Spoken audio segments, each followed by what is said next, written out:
शासन के लिए सबसे जरूरी चीज है जिससे वो टिका रह सके। वो ना तो सेना है, ना ही मिसाइलें हैं, वो है पैसा। और इजराइल ने ठीक उसी जगह पर हमला किया है जहां से ईरानी शासन का पैसा आना शुरू होता है। ये जो तस्वीरें आप देख रहे हैं, इन्हें ईरानी नागरिकों ने रिकॉर्ड किया है। जो आग आप देख रहे हैं वो असली है। इसका मतलब है कि यह दशकों में ईरान पर सबसे बड़ा हमला है। इस जगह का एक नाम है साउथ पार्स। ये एक गैस क्षेत्र है जो फारस की खाड़ी में स्थित है और इसकी दुनिया में कोई मिसाल नहीं है। यह दुनिया का सबसे बड़ा प्राकृतिक गैस क्षेत्र है। इसकी विशालता का अंदाजा लगाने के लिए सिर्फ यह एक क्षेत्र ही ईरानी सरकार की कुल आय का बहुत बड़ा हिस्सा है, जिसका इस्तेमाल सत्ता में बने रहने, अपने सैनिकों को वेतन देने, मध्य पूर्व में फैले अपने सहयोगियों को फंड देने और पूरी इस्लामिक रिवॉल्यूशनरी गार्ड की संरचना को बनाए रखने के लिए किया जाता है। गैस और तेल से आने वाले पैसे के बिना ईरानी शासन बिल्कुल भी काम नहीं कर सकता। सीधी सी बात है। और साउथ पार्स एक रणनीतिक स्थान पर स्थित है। ये कतर के साथ बटा हुआ है, जो कि खाड़ी का एक छोटा सा देश है और दुनिया के सबसे बड़े गैस निर्यातकों में से एक है। ये बंटवारा हमेशा तनाव का कारण रहा है, लेकिन साथ ही संतुलन का भी। दोनों पक्षों की कोई रुचि नहीं थी कि वे उस चीज को नष्ट करें जो दोनों की अर्थव्यवस्था को चलाती थी। कम से कम यही सोचा जाता था। अब ये समझने के लिए कि इजराइल ने ठीक इसी जगह पर हमला क्यों किया, हमें थोड़ा अतीत में जाना होगा। युद्ध 28 फरवरी 2026 को शुरू हुआ था, जब संयुक्त राज्य अमेरिका और इजराइल ने ईरान के खिलाफ एक संयुक्त सैन्य अभियान शुरू किया।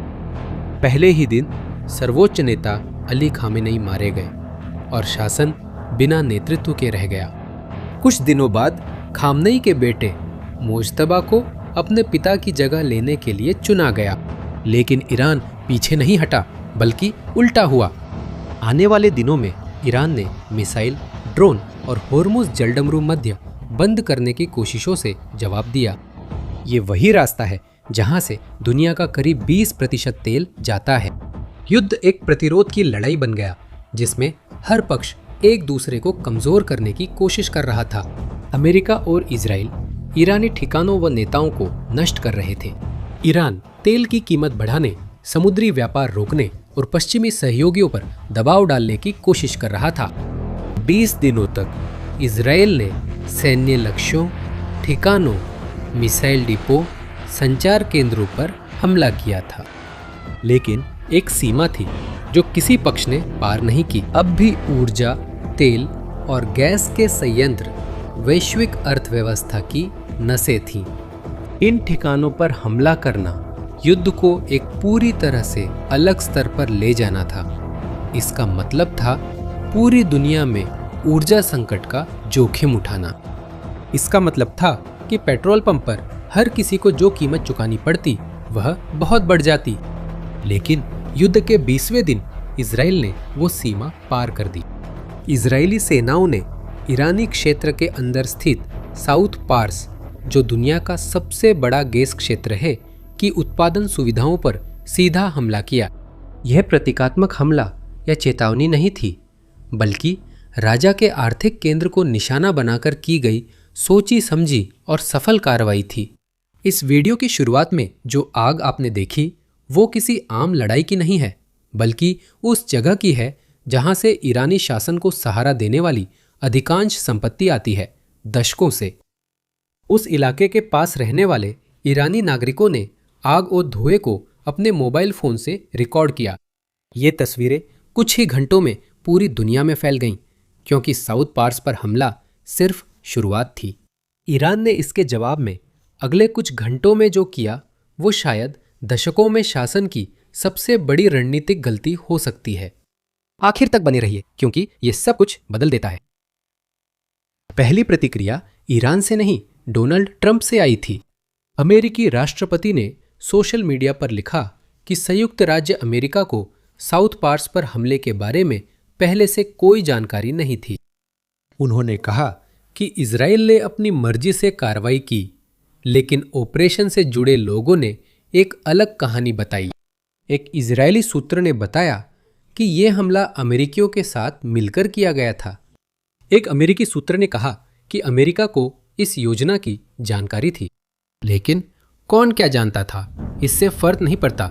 नतीजा वही था, साउथ पार्स पर हमला हुआ था और अब ईरान को जवाब देना था। और यहीं पर ईरानी शासन ने एक गंभीर गलती कर दी। पश्चिमी देशों को ज्यादा सैन्य नुकसान पहुंचाने वाले लक्ष्यों पर ध्यान केंद्रित करने के बजाय ईरान ने अपनी ताकत दिखाने का फैसला किया और खाड़ी में अपने पड़ोसियों की ऊर्जा सुविधाओं पर हमला किया। ईरानी मिसाइलें और ड्रोन कतर, सऊदी अरब और संयुक्त अरब अमीरात की ओर रवाना हुए। मुख्य लक्ष्य कतर में रास लाफान परिसर था, जो दुनिया का सबसे बड़ा गैस टर्मिनल है, और ईरान असली नुकसान पहुंचाने में सफल रहा। रास लाफान पर हमले ने कतर की निर्यात क्षमता का एक हिस्सा नष्ट कर दिया। कतर एनर्जी के अध्यक्ष ने पुष्टि की कि देश की गैस निर्यात क्षमता का लगभग 17% हिस्सा प्रभावित हुआ है। करीब $20 अरब सालाना नुकसान के अनुमान पर ऊर्जा बाजार ने तुरंत प्रतिक्रिया दी। ब्रेंट क्रूड ऑयल वैश्विक मानक अचानक $115 प्रति बैरल पहुंच गया। लेकिन ईरान ने हाल ही में ऐसे देश पर हमला किया जो उसका दुश्मन नहीं था। कतर खाड़ी का देश है जिसके अतीत में ईरान के साथ विवाद रहे हैं, फिर भी वो इस संघर्ष में शामिल नहीं था। उसने न तो सैनिक भेजे, न ही अमेरिकी और इजरायली हमलों के लिए अपने ठिकाने दिए। वह एक तटस्थ देश था जिसकी बस इतनी बदकिस्मती थी कि उसका गैस क्षेत्र ईरान के साथ साझा था और ईरानी शासन ने फिर भी उस पर हमला करने का फैसला किया। कतर की प्रतिक्रिया तेज और कड़ी थी। कतर सरकार ने दोहा में ईरानी दूतावास के सैन्य प्रतिनिधियों को निष्कासित कर दिया और आदेश दिया कि वे 24 घंटे के भीतर देश छोड़ दें। सऊदी अरब ने तो और भी सीधा कदम उठाया। सऊदी अरब के विदेश मंत्री ने सार्वजनिक रूप से कहा कि ईरान पर जो थोड़ा बहुत बचा हुआ भरोसा था वह पूरी तरह से नष्ट हो गया है, और उन्होंने इससे भी आगे की बात कही। उन्होंने चेतावनी दी कि रियाद और खाड़ी की अन्य राजधानियों के पास इतनी सैन्य शक्ति है कि अगर ईरानी हमले तुरंत नहीं रुके तो वे कड़ी प्रतिक्रिया देंगे। सोचिए इसका क्या मतलब है। ईरान ने दशकों तक अपने अरब पड़ोसियों के साथ किसी तरह का संबंध बनाने की कोशिश की, खुद को क्षेत्र में एक महत्वपूर्ण और सम्मानित देश के रूप में दिखाने की कोशिश की। एक ही हमले में उसने अपनी सारी मेहनत बर्बाद कर दी। जो देश तटस्थ थे उन्हें संभावित दुश्मनों में बदल दिया, और ये सब उस समय किया जब वो पहले ही युद्ध हार रहा था। ट्रंप को अभी भी एक संदेश देना बाकी था। अगर ईरान ने फिर से कतर की ऊर्जा सुविधाओं पर हमला किया, संयुक्त राज्य अमेरिका उनके शब्दों में साउथ पार्स गैस क्षेत्र को पूरी तरह से उड़ा देगा। एक ऐसी ताकत के साथ जो ईरान ने कभी देखी या अनुभव नहीं की होगी।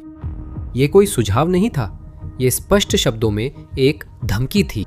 वही क्षेत्र जिस पर इजराइल ने आंशिक रूप से हमला किया था, उसे अमेरिकी पूरी तरह से नष्ट कर सकते हैं अगर ईरान जिद करता है। और जब ईरान खाड़ी में खुद को अलग थलग कर रहा था और संयुक्त राज्य अमेरिका से धमकियां मिल रही थी, अंदर से शासन बिखर रहा था, वे लोग जो शासन को बचा सकते थे उन्हें खत्म किया जा रहा था। 20 दिनों की जंग में अमेरिकी और इजरायली सेनाओं ने ईरानी शासन के मुख्य नेताओं को खत्म कर दिया। अली लारिजानी, जो देश के सुरक्षा प्रमुख और ईरान के सबसे अनुभवी राजनेताओं में से एक थे, एक इजरायली हमले में मारे गए। उनकी मौत के साथ ईरान और पश्चिम के बीच मौजूद कुछ संभावित पुलों में से एक पूरी तरह से खत्म हो गया। घोलाम रेजा सोलेमानी, जो बसीज बलों के कमांडर थे, जो शासन की अर्धसैनिक ताकत है, उन्हें भी मार दिया गया। इस्माइल खातिब, जो ईरान के खुफिया मंत्री थे, एक इजरायली ऑपरेशन में मारे गए। ईरान के राष्ट्रपति ने खुद सार्वजनिक रूप से इस बात की पुष्टि की, जिसे उन्होंने अपने मंत्री की कायराना हत्या कहा। ईरान की सुरक्षा और खुफिया तंत्र की 3 प्रमुख हस्तियां 3 हफ्तों से भी कम समय में मारी गई। और इन सब के ऊपर नए सर्वोच्च नेता मुजतबा खामेनेई, जिन्हें युद्ध के पहले दिन अपने पिता की मौत के बाद जल्दी जल्दी चुना गया था, अभी तक सार्वजनिक रूप से वीडियो में नहीं आए थे, सिर्फ लिखित बयान ही जारी किए गए थे। अमेरिकी रक्षा सचिव पीट हेग्सेथ ने प्रेस कॉन्फ्रेंस में कहा कि नए नेता घायल हैं, संभवतः उनका चेहरा बिगड़ गया है, और उन्होंने कहा कि वीडियो और आवाज की अनुपस्थिति इस बात का स्पष्ट संकेत है कि क्या हो रहा है। क्यों एक ऐसा देश जिसके पास कैमरे और वॉइस रिकॉर्डर हैं सिर्फ एक लिखित बयान जारी करता है? आप लोग वजह जानते हैं। एक सेकंड के लिए इस बारे में सोचिए। वो आदमी जिसे ईरानी टेलीविजन पर आकर अपने लोगों से कहना चाहिए था कि सब कुछ ठीक है, ईरान मजबूत है, शासन टिकेगा, वो आदमी अपना चेहरा तक नहीं दिखा सकता। तेहरान में हमलों में परिवारों ने अपने प्रियजन खोए, पूरे के पूरे मोहल्ले प्रभावित हुए, और वह नेता जिसे इन लोगों से बात करनी चाहिए थी वह छुपा हुआ है, घायल है और सार्वजनिक रूप से सामने नहीं आ सकता। ये सिर्फ एक सैन्य हार नहीं है, ये उस छवि का पतन है जिसे शासन ने 40 सालों में बनाया था। 20 दिनों की जंग में अमेरिका और इजराइल ने मिलकर ईरान के अंदर 15,000 से ज्यादा ठिकानों को तबाह कर दिया। 15,000। इसका मतलब है औसतन 750 से ज्यादा ठिकाने हर दिन बिना रुके। ईरान की 90% एयर डिफेंस तबाह कर दी गई। 70% मिसाइल लॉन्चर खत्म कर दिए गए। ड्रोन लॉन्चिंग पहले दिन के मुकाबले 95% कम हो गई, और ईरानी नौसेना को लगभग नक्शे से मिटा दिया गया। 100 से ज्यादा जहाज तबाह या क्षतिग्रस्त कर दिए गए, और ईरान की 90% एयर डिफेंस जंग से बाहर हो गई। अमेरिकियों को अब ईरान के ऊपर उड़ने के लिए स्टिल्थ विमानों की जरूरत नहीं रही। उन्होंने B-52 भेजे, जो एक 70 साल से भी पुराना, बहुत बड़ा, धीमा और बिना किसी स्टील्थ तकनीक वाला बम वर्षक है, और वह वहां है, खुले आम उड़ रहा है।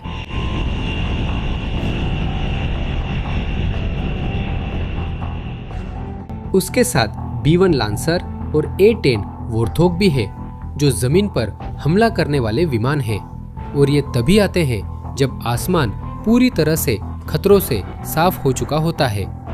ईरान पर B-52 भेजना सिर्फ सैन्य फैसला नहीं बल्कि संदेश है, अब तुम हमें रोक नहीं सकते। अमेरिकियों ने ईरानी जहाजों को डुबोने के लिए अटैक MS मिसाइलों का भी इस्तेमाल किया, जिसमें एक पनडुब्बी भी शामिल है। इतिहास में पहली ऐसा ऐसा हुआ है कि इस तरह की मिसाइल का इस्तेमाल किसी पनडुब्बी को डुबोने के लिए किया गया है, और उन्होंने होर्मुज जलडमरू मध्य के किनारे ईरानी मिसाइल बंकरों पर 5,000 पाउंड के भेदक बम गिराए। बम अंदर घुसे और वहां जो कुछ भी था सब कुछ नष्ट कर दिया। ईरान ने जवाब देने की कोशिश की। एक अमेरिकी F-35 को एक लड़ाकू मिशन के दौरान ईरानी फायरिंग का शिकार होना पड़ा, और उस क्षेत्र में एक अमेरिकी बेस पर आपातकालीन लैंडिंग करनी पड़ी। यह शासन दिखाना चाहता था कि वह दुनिया के बेहतरीन लड़ाकू विमानों को निशाना बना सकता है, लेकिन विमान उतर गया, मिशन जारी रहा और हमले भी जारी रहे। युद्ध के मैदान में ईरान हार रहा है, लेकिन उसके बाहर भी स्थिति बेहतर नहीं है। ताकत दिखाने के लिए ईरान की हर कोशिश ने उसे और ज्यादा अलग थलग किया है, उस पर और ज्यादा दबाव डाला है और ज्यादा तबाही मचाई है। शासन की रणनीति, जिसका मकसद पश्चिमी देशों के लिए युद्ध को बहुत महंगा बनाना था, असफल हो रही है। और जानते हैं किस वजह से? क्योंकि ईरान खुद इससे ज्यादा कीमत चुका रहा है। तेल की कीमतें आज तनाव बढ़ने के कारण आसमान छू गईं। ब्रेंट ऊर्जा बाजारों में वाकई घबराहट है। तेल की कीमत $115 प्रति बैरल तक पहुंच गई। यह सच है और पूरे विश्व पर असर डालता है। लेकिन ईरान ने साउथ पार्स खो दिया, अपने मुख्य सुरक्षा और खुफिया प्रमुखों को खो दिया, खाड़ी में अपने सहयोगियों को खो दिया, और अब उसके पास एक नया नेता है जो सार्वजनिक रूप से भी सामने नहीं आ सकता। जब युद्ध खत्म होगा तो तेल की कीमतें गिर जाएंगी, ईरानी शासन शायद बच न पाए। इस पल को देखने के लिए और यही रुकना जरूरी है ताकि सच में क्या हो रहा है इसे समझा जा सके, क्योंकि असल में ये कहानी सिर्फ एक युद्ध की नहीं है बल्कि उस वक्त की है जब एक शासन जिसने अपनी पूरी पहचान प्रतिरोध शब्द पर बनाई है आखिरकार सच में परखा जाता है। वो शासन जिसने दशकों तक अपनी छवि प्रतिरोध की क्षमता पर बनाई, जो प्रतिबंधों, अलगाव और युद्धों से बचता रहा और सहयोगी देशों को मोहरे की तरह इस्तेमाल करता रहा, अब कुछ अलग का सामना कर रहा है। ये बाहर से आर्थिक दबाव नहीं है बल्कि ये सीधी जंग है अपने ही इलाके में पश्चिम की दो सबसे बड़ी सैन्य ताकतों के खिलाफ जो एक साथ काम कर रही हैं। संयुक्त राज्य अमेरिका की खुफिया निदेशक ने खुद सीनेट में स्वीकार किया कि शासन अभी भी कायम है लेकिन बहुत कमजोर हो चुका है, यानी वह अब तक गिरा नहीं है, लेकिन जो हो रहा है वह कोई औपचारिक आत्मसमर्पण वाली जंग नहीं बल्कि यह धीरे धीरे एक एक करके शासन को सहारा देने वाली हर चीज को तोड़ने की प्रक्रिया है।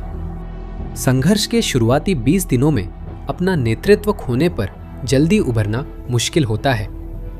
जब आप तटस्थ देशों पर हमला करते हैं और उन्हें दुश्मन बना देते हैं तो आप उस भरोसे को हफ्तों में वापस नहीं पा सकते। मुख्य आय स्रोत पर हमला होने पर अर्थव्यवस्था कुछ महीनों में नहीं बनती, पतन शुरू हो चुका है। अब सवाल यह नहीं कि यह होगा या नहीं बल्कि इसमें कितना समय लगेगा और दूसरी तरफ क्या आएगा। याद है हमने शुरुआत में क्या कहा था कि सबसे बढ़कर एक शासन को पैसे की जरूरत होती है। साउथ पार्स वही पैसा था और अब वो जल रहा है। अब मैं आपकी राय जानना चाहता हूँ, क्या आपको लगता है कि ईरानी शासन इस संघर्ष से बच पाएगा? अपनी राय कमेंट करें। पतन की बात करें तो अगली वीडियो में मैं दिखाऊंगा कि संयुक्त राज्य अमेरिका यह कैसे कर रहा है।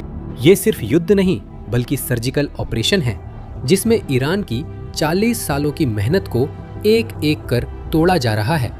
आंकड़े चौंकाने वाले हैं। अगर ये वीडियो आपको सच्चाई समझने में मददगार रहा हो तो इसे उस व्यक्ति से साझा करें जो मध्य पूर्व की असलियत जानना चाहता है। अगर आपने चैनल सब्सक्राइब नहीं किया है तो अभी करें।